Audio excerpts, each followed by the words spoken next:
So did you Christians get your mark of the beast this past week?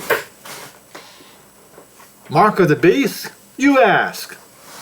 Yes, that's what I'm asking. Have you gotten your mark of the beast this past week? That's right. The cross on your forehead. The mark of the beast. You think I'm joking? I'm not joking, and I'm going to provide you proof today that that's exactly what it is. So Ash Wednesday is observed by numerous denominations within Western Christianity. Latin Church Catholics observe it along with certain Protestants like Lutherans, Anglicans, some Baptists. Yes, you Baptists are members of the Mother of Harlots, the Mother Harlot Church, the Catholics, many Methodists, including Nazarenes and Wesleyans, and the Evangelical Covenant Church, and some Mennonites. Yes, the Amish and the Mennonites are a part of that congregation as well. In fact, we'll tell you that, as they say, the Catholic Church is the Mother Church. All right.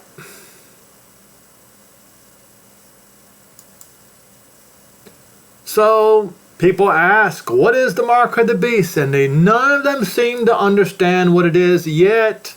I'm going to show you. It is so easy to understand. Most of you will be outraged and indignant. But you won't be outraged and indignant at your preachers. No, you will be outraged and indignant at me for pointing out the simple truth.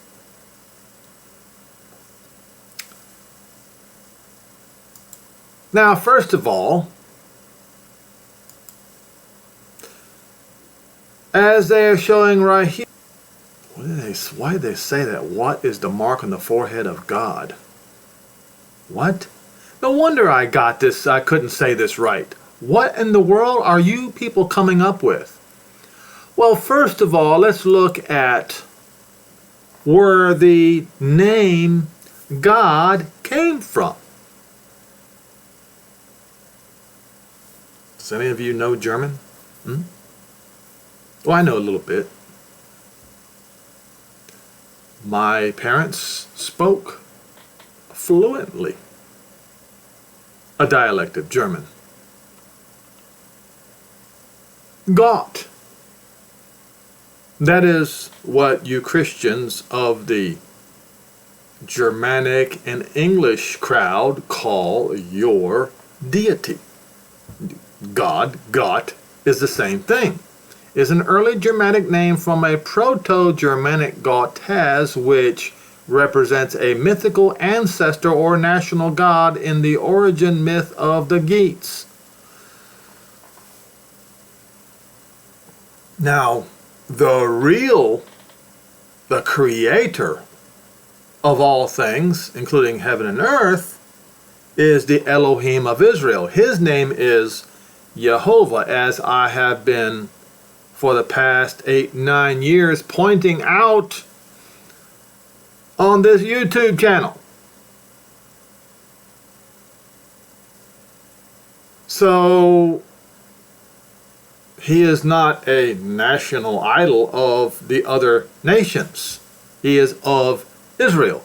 You can go and try to do a search in your Bible study apps and see how many times it says of Israel. So Gaut is not of Israel. He is of the Goths. Now let's find out who the Goths are then. Goths, a tribe living in the south of the country now called Sweden.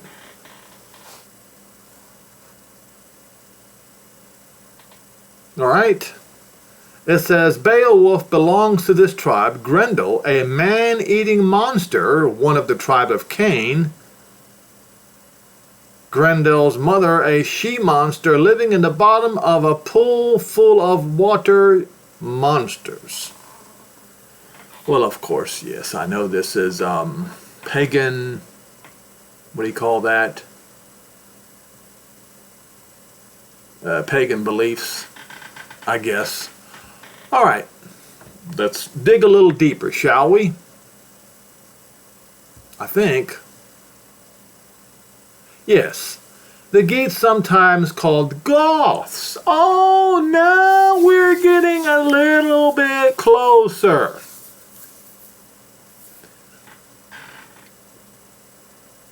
Sometimes called Goths, were a large North Germanic tribe that inhabited Gothaland, which is the land of the Geats in modern southern Sweden from antiquity. And I, a while back, did a video about the origins of Gog and Magog, and you can, now, that particular video, I think it's called The Table of Nations, Japheth. You can look that video up and you can see that the kingdom of Sweden reckoned themselves as ancestors of Magog.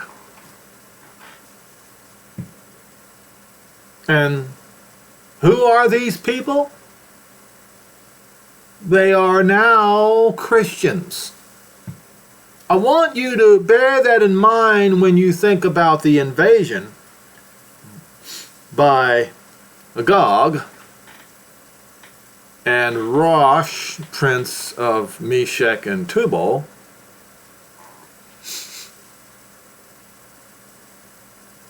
In the last days, Christians invading the land of Israel?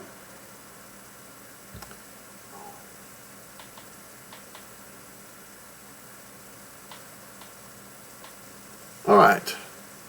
Kingdoms of Northern Europe. The Geats were found to be occupying areas of southern Sweden by the 5th and early 6th centuries AD, opposite the coastline of later Poland. All right.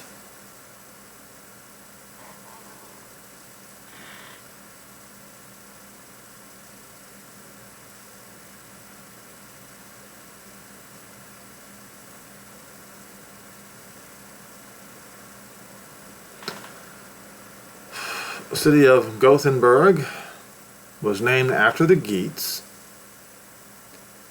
Now, as you all know by now, that those were Vikings and they invaded England and parts of Europe, and they settled in parts of Europe, and they also became Visigoths and Ostrogoths. All right, you can look that up. I mean,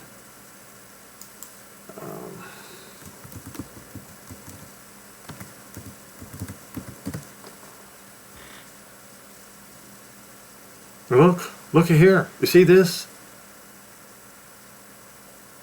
They settled in Spain, in the Balkans. You see?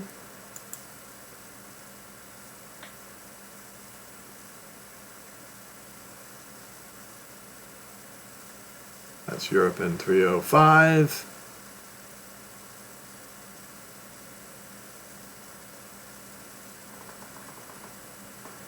So they were all up in here above the Black Sea.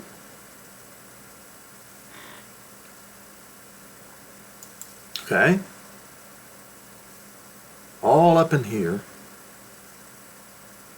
North Europe. Now, these nations today are Christian.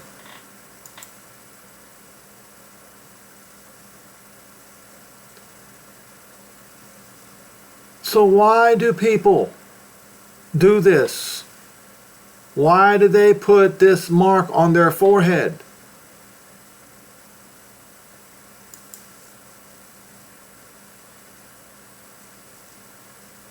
Here you have a Catholic guide to ashes.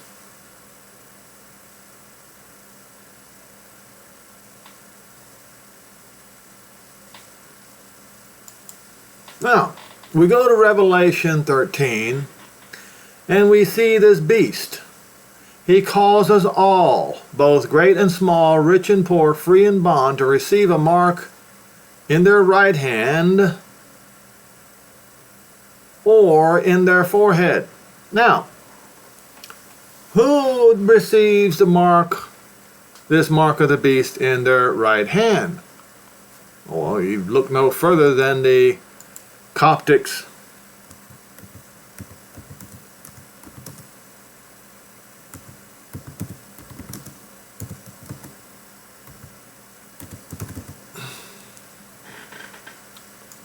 Usually it's in their wrist.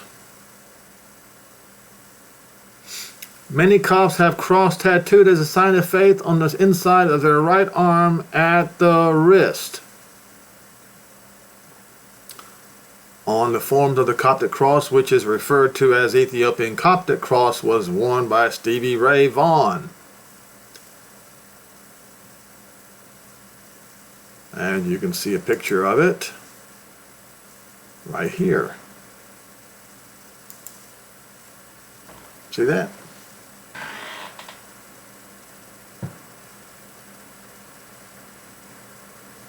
I'm going to make this even more simple for you folks. All right, where was I?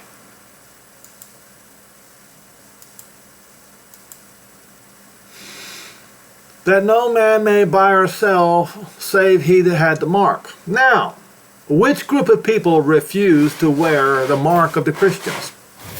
Any guesses? Oh, it was these people. These. They were not allowed to buy or sell. So, here's the question then. What happened to these people who were not allowed to buy or sell? Well, many times they starved to death or were put in ghettos. When did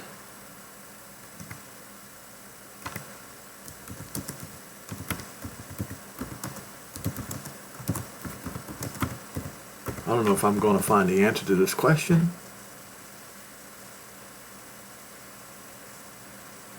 They all talk about ghettos, Nazi Germany. Well, let me help you out with Napoleon.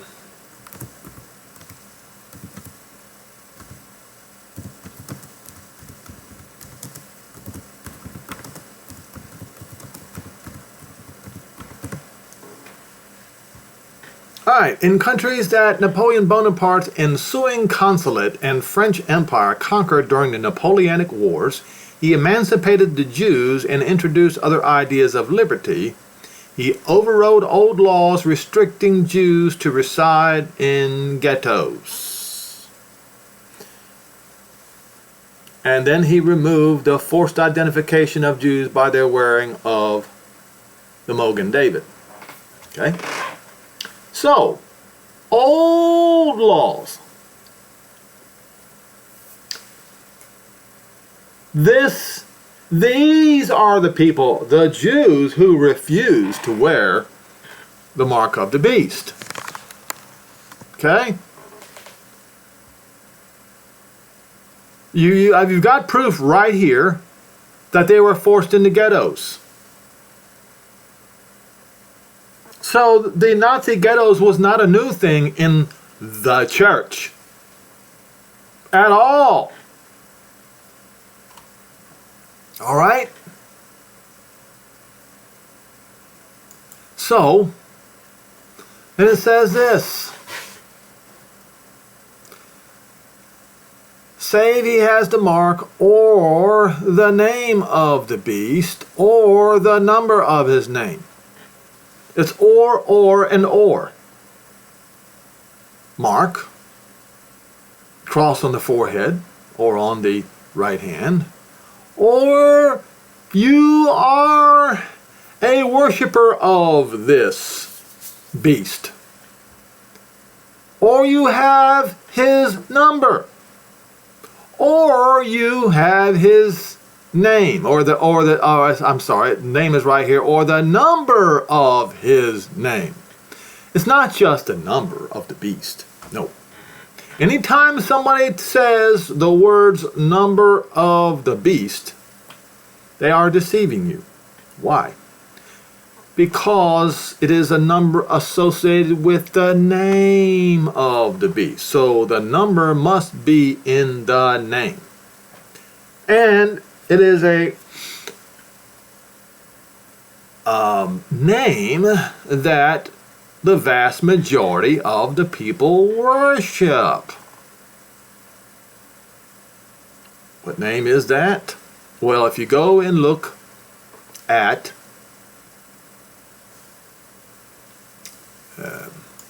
let's see, population of religions.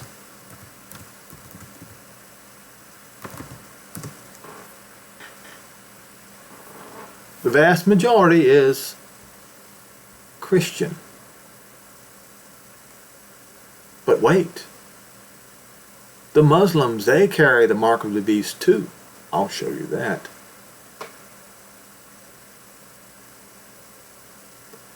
Or I should say, his number. They carry his number. All right. What am I talking about? Where am I going with this?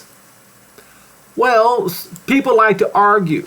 And this fella has got a few things right, but he still doesn't understand that the number of the beast is in the beast's name. Now, this chi is abbreviation for Christ. Yes, it is. He's right about that. But it's also his mark, because an X is a cross. All you have to do is look at the so-called St. Andrew's cross that's on the state of Florida and the state of Alabama. They'll tell you what it is. And you see a number in Greek. 666, chi, ji, and stigma. Now, this is on a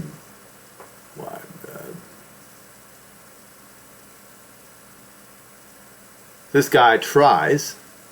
He says he's a follower of Yeshua, the son of Yehovah. He's almost right, because Yeshua is not the name of the Moshiach. His name is Yehoshua. So Yeshua and Hashua, they just mean salvation. But the name Yehoshua gives glory and honor to the one who gives salvation, the one who provided salvation. You see? And because he does not recognize the name Yehoshua, he still is partly blinded. He still does not see. But I will show you the truth. Let us go into Wikipedia. The first letter of the number of the beast. It is chi. And this is what it looks like in uppercase and then lowercase. Now we go to the second letter or number.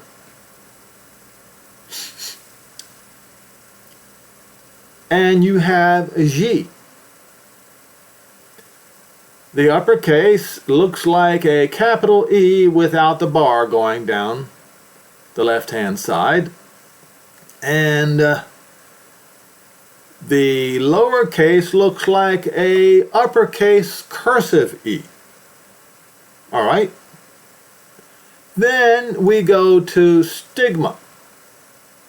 Stigma looks like an S, but that is upside down. All right. Now, let us look at the name of the beast. XES. There on your first three letters, if you were to put this in uppercase, you would plainly see what I have been pointing out to you for quite some time.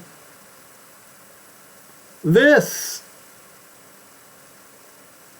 here is your beast. The Latin Church forced everyone to have his mark, his name, or the number of his name.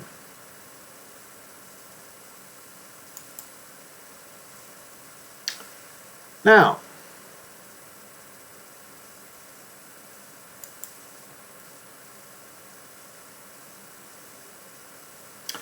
the rider on the white horse in Revelation 19 in verse 11, I saw the sky open, and behold, a white horse, and him that sat on was called Faithful and True. In righteousness does he judge and make war. His eyes were as a flame of fire, and as on his heads were many crowns, and he had a name written that no man knew, but he himself. And he was clothed, and I have to ask myself a question. What do they mean by that? What does he mean by that? I'm not sure, but I have ideas in my head. And he was clothed with a vesture dipped in blood, and his name is called the words that come out of the mouth of Yehovah. What now? You Christians, you love to get this one wrong. So when Yehovah spoke in the Genesis, the Ruach acted. And by the words that come out of his mouth was he created. Yehoshua, his son, acts on Jehovah's words. He does not act on his own. So Yehovah gave him a word, gave him an explicit instruction, and he proceeds and does the will of Yehovah. There's really no more than that. Okay? And the armies which were in heaven followed him upon white horses, clothed in fine linen, white and clean. And out of his mouth goes a sharp sword, that with it he should strike, smite, to beat the what? The Jews? Is that what it says? No. To beat, strike, smite the Gentiles. Not the Jews.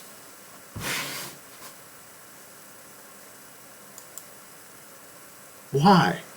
Why is he going to smite the Gentiles? I'll show you in just a second.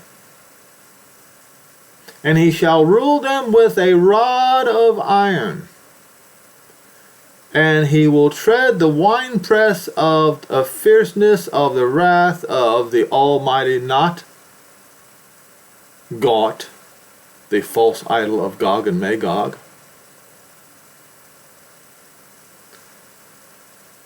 But Yehovah. Now, there is passages written in the prophets concerning the rod of iron. And then there's another one about the winepress of his wrath. So we'll go to the winepress of his wrath in Yoel 3. Now, for what reason is this war taking place? I have explained it to you in like the last 5 or 6 videos, where it says, assemble yourselves, come down, you what? You Gentiles! And gather yourselves round about, and cause your champion to what? To descend on a white horse,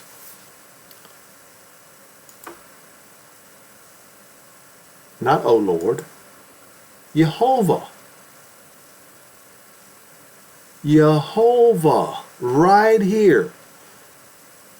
So when this event in Yoel 3 occurs, then cause your mighty one to come down, Yehovah. Okay? And what will he be doing?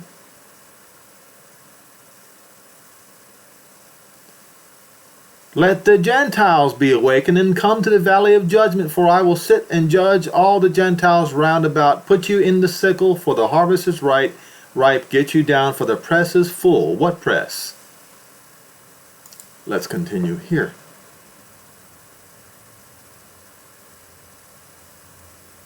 And he treads the winepress of the fierceness and the wrath of the Almighty Yehovah. We just read in Yoel 3, Yehovah, not Gaut. You see what King James Version done? You see how your church fathers polluted and perverted the scripture.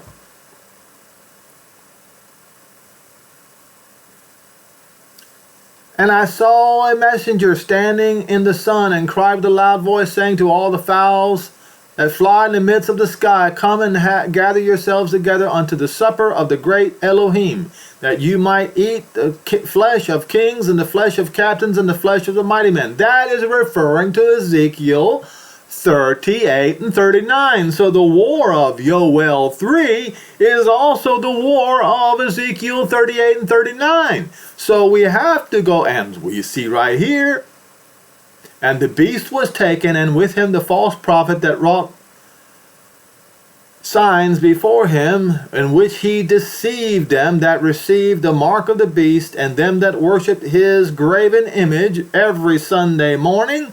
And these were both cast alive into the lake burning with fire. And the rest were slain by the sword of him that sat on the horse, which the sword proceeds out of his mouth, and all the fowls were filled by their flesh.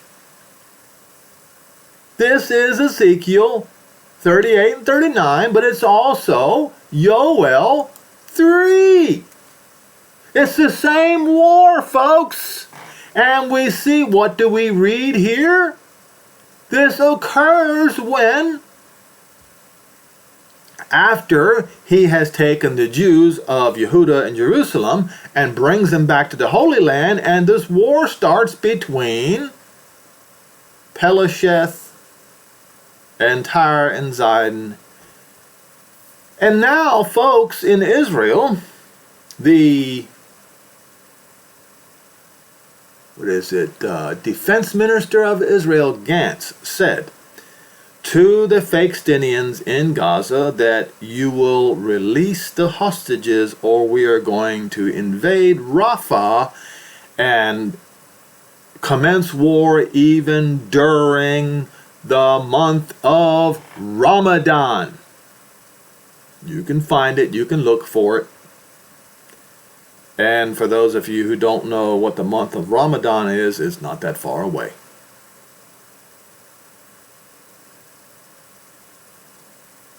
Okay? But there's something else that I wanted to Okay. With a rod of iron. Now watch this.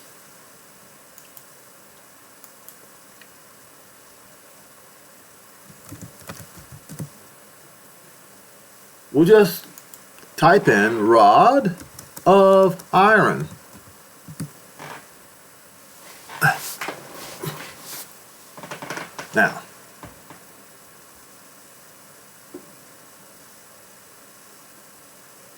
Now,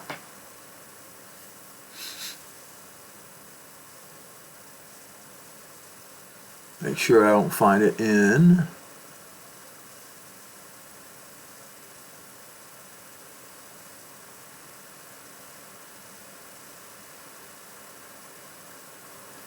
All right, so it should be in Psalm, I do believe.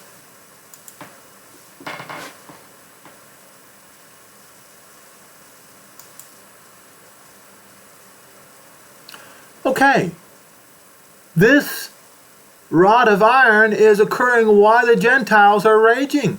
Look. Let's go to Strong's Concordance. Come on. And this, once again, this is concerning the Ezekiel 38-39 war and the Joel 3 war. It's the same thing. Why do the what? Why do the Gentiles rage? And they imagine a vain thing, and the kings of the earth set themselves, and they take counsel together against who? Against Yehovah. Right here. Who does this? The followers of Gaut, Gog and Magog. Ezekiel 38 and 39. And they lead the rest of the Gentiles against Israel.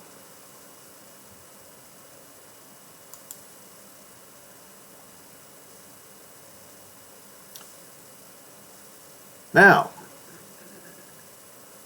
they say, let us break his bands, let us tear away his bands and cast away his rope from us. But he that sits in the heavens shall laugh. Adonai, not the Lord, shall be mocking and deriding them. And he will say, I have set my king on my holy hill of Zion. That's in Jerusalem. But you, Gentiles, you follow the orders of your collective and singular world leaders, and your favorite one is in Rome. He has set his king on his holy hill of Zion. He's going to declare a statute, a decree. Yehovah, not Gaut, and not the Lord, has said unto me, you are my son, this day have I begotten you. Then it says, not ask of me, or it does say inquire, and I will give the Gentiles, the Goi, the Gentiles,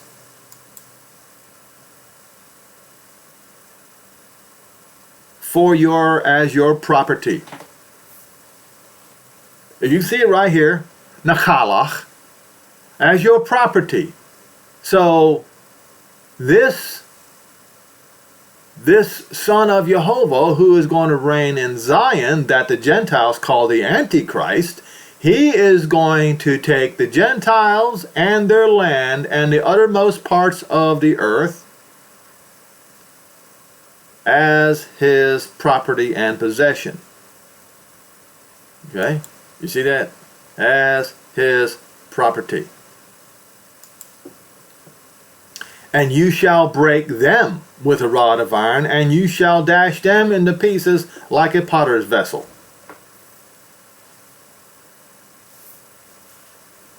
So the warning goes out to these Gentile nations. Be wise, therefore, you kings of the earth, and be instructed, you judges of the earth. Serve not the Lord. Do not serve Gaut, the false idol of the Goths. His name is Yehovah. He is the Elohim of Israel. Serve Yehovah with fear, rejoice with trembling.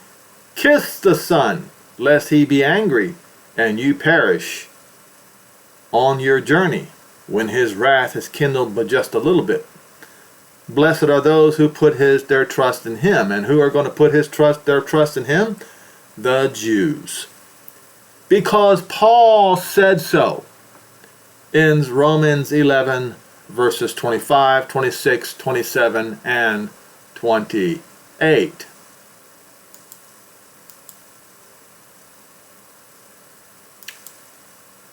Now, even Paul warned the Galatians. They were already turning to another message. I marvel that you are so soon removed from him that called you in the grace of not Christ, but Moshiach, unto another message, which is not another, but there are some that trouble you and would pervert, twist. This is what you Christians did.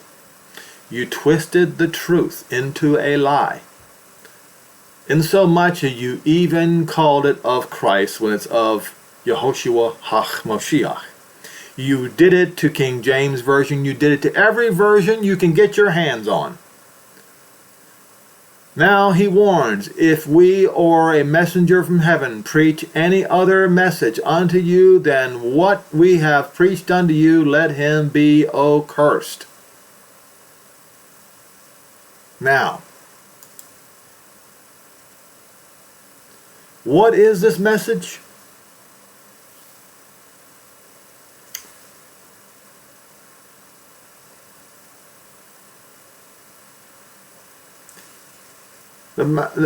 Okay, how beautiful in the mountains are the feet of those who bring good news, who proclaim peace, who bring good tidings and proclaim salvation, who say to Zion,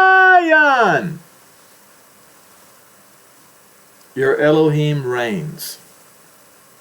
This has to do with the rising again of Zion. And Zion is rising again right now as we speak. You just don't see it yet, but you will. You will see it, and you will come to fight against the ruler of Zion, because your church fathers call him the Antichrist.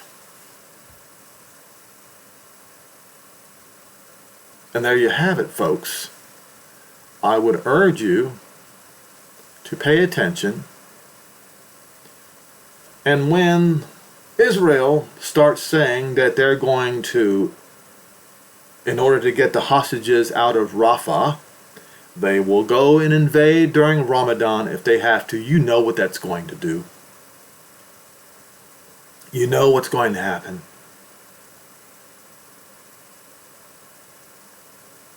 And of course, if you bother to read history, you know that anybody who disturbs the Middle Eastern oil supply to Europe is going to have trouble with the Western countries.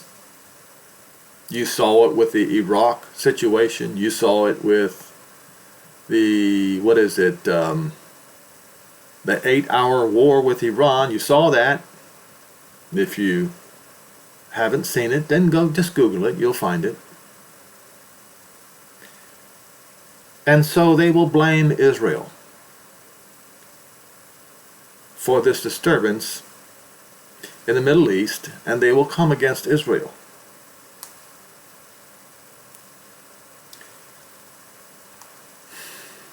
And let me warn you, if you're on the wrong side of this conflict, you are going to die. It's just that simple.